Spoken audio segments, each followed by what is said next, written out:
Well, howdy there, Internet people. It's Belle again. So today, we're going to talk about Trump's bill cutting Medicare. So, Trump's one big beautiful bill passed. It simultaneously cut programs, gave tax cuts to the wealthy, and increased the deficit. It's that last bit we're going to talk about today. The massive deficit increase in the trillions of dollars will trigger the statutory Pay-As-You-Go Act of 2010, unless Congress acts.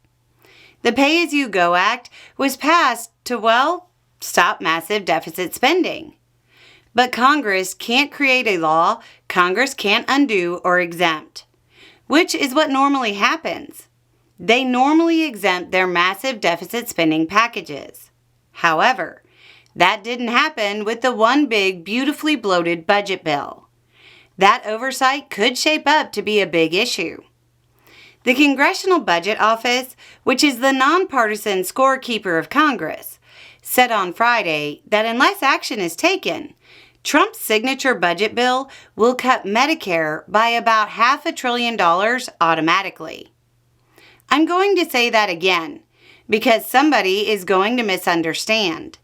Medicare, not Medicaid. It will cut Medicare. The projections of amounts say it would start with around $400 billion in fiscal year 2026. The CBO broke down how the cuts in Medicare would occur in the future. Quote, the 4% maximum reduction in Medicare spending would continue to apply to sequestration orders for years after 2026. If OMB ordered a sequestration of $415 billion for each year through 2029 and $339 billion each year from 2030 through 2034, the ordered reductions in Medicare spending would increase to $76 billion in 2034 and would total $491 billion over the 2027 through 2034 period. Obviously, this presents a number of problems for Republicans.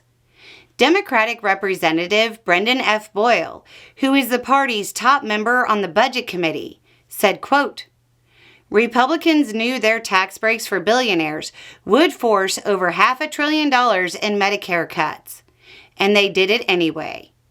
American families simply cannot afford Donald Trump's attacks on Medicare, Medicaid, and Obamacare.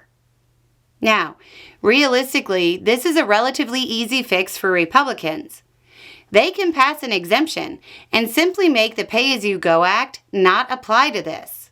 However, they have to do two things they really don't want to do to make that happen. First, they have to ask Democrats for help.